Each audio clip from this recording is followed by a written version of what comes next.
Hello friends, welcome back to my channel connect with কল্পনাতে স্বাগত জানিয়ে ভিডিওটা শুরু করছি। তো আজকে দেখো কীরকম রোদ উঠেছে, আকাশটা একদম পরিষ্কার, বেশ ভালো লাগছে, পুজো পুজো মনে হচ্ছে। অনেক দিন পরে আজকে বৃষ্টি হয়নি, তো দেখো কী সুন্দর রোদ উঠেছে। তো এটা হচ্ছে শুক্রবারের ভিডিও।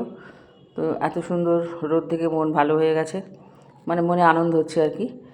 আর শুক্রবার দেখো আমি কী রান্না করেছি। শুক্রবার জানো সন্তোষী মার বার করি আমি, এবং সেদিন বেশি কিছু রান্না করি না। সকালবেলা পড়িয়েছি, টিউশন করেছি, তারপরে আমি দেখো নিচ থেকে গিয়ে শাক তুলে এনেছি। বাড়ির সামনে যে সজনা গাছটা আছে সেখান থেকে সজনা শাক তুলে এনেছি। আর আমাদের বিজনেসের অবস্থা দেখো, এটা সবসময় এরমই থাকে। এই যে আমার নাতির সবসময় এখানে খেলে, এইদিকে বালিশ, চারদিকে বালিশ দিয়ে ঘিরে দেওয়া হয়, বাসনপত্র নিয়ে খেলা করে। সেই জন্য আমাদের ঘরটা প্রায় সময় বিছনাটা এরমই থাকে। তো ও এখন খেলা করছে, আর আমি এখন শাকগুলো বেছে নেবো। শাকগুলো সজনা শাক বাছতে অনেক সময় লাগে, কেননা ওই ডাঁটা থেকে পাতাগুলো আলাদা করে করে নিতে হয়, ডাঁটাগুলো খুব শক্ত হয়। আর নিয়ে এসেছিলো ধোকা, তো আমি কোনো বিজ্ঞাপন দিচ্ছি না, এটা এমনি এই ধোকাটা কিনেছি আমি, এরকম খুব টেস্টি। এই ধোকাটা প্রথমে 20 মিনিটের মতো জল, চিনি আর নুন দিয়ে ভিজিয়ে রেখেছিলাম। তারপরে কড়াই তেল দিয়ে ওটা একটু ডো মতো বানিয়ে নিয়েছি। তারপরে একটা প্লেটে তেল দিয়ে মাখিয়ে পিস পিস করে কেটে নিয়েছি। আর এখন ওটা তেলে ভেজে নেবো, নিয়ে এটা ডালনা করব। আর সজনা শাকটা ভাজা হয়ে গেছে দেখতেই পেলে। ওটা নিরামিষ বলে কালো জিরে আর শুকনো লঙ্কা দিয়ে ভেজেছি, নামাবার সময় অল্প একটু চিনি দিয়েছি। তো এখন দেখো ওই বড়াগুলো মানে ধোকাগুলো ভাজা হয়ে গেছে। আর তেলের মধ্যে ফোড়ন দিয়েছি, 5 ফোড়ন, হিং, তেজপাতা। ফোড়ন দিয়ে আলুগুলো ভেজে নিচ্ছি। আর আগে থেকে একটা মশলা ভিজিয়ে রেখেছিলাম, ধনে, জিরে, লঙ্কা গুঁড়ো, হলুদ গুঁড়ো দিয়ে, আর আদা বাটা, আদা মানে ছেঁচে নিয়েছি গ্রেটারে।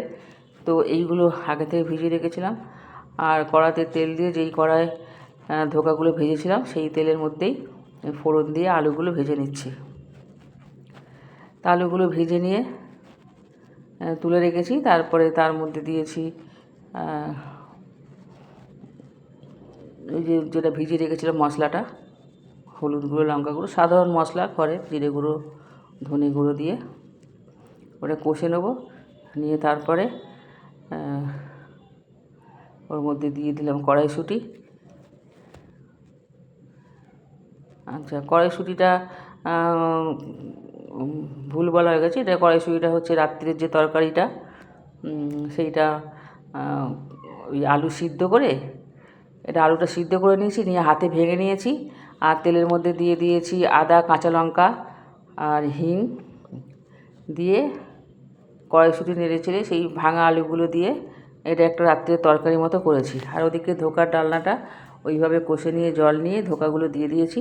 ধোকাগুলো মোটামুটি সিদ্ধ হয়ে গেছে, এবং আলু সিদ্ধ হয়ে গেলে নামিয়ে নেবো একটু গরম মশলা দিয়ে। তো এই তরকারিটা হচ্ছে রাত্রের তরকারি। তো দেখো রান্না আমার হয়ে গেছে। এইটা হচ্ছে ধোকার ডালনা, আর এটা হচ্ছে ভাত, সাদা ভাত হাঁড়িতে করেছি, করে এর মধ্যে ঢেলে নিয়েছি। আর করেছি করলা ভাজা আর সজনা শাক ভাজা। তো এই হচ্ছে শুক্রবারের রান্না। তো ভিডিওটা যদি তোমাদের একটু ভালো লেগে থাকে, তোমরা লাইক, শেয়ার, কমেন্ট এবং সাবস্ক্রাইব করে দিও। তো ভিডিওটা এখানেই শেষ করছি। আর ডালনার কালারটা দেখো খুব সুন্দর হয়েছে, এবং খেতেও খুব ভালো হয়েছিল। তো ভিডিওটা এখানেই শেষ করলাম, পরের ভিডিওতে আবার তোমাদের সঙ্গে দেখা হবে। সবাই সুস্থ থেকো, ভালো থেকো। ভিডিওটা এখানেই শেষ করলাম।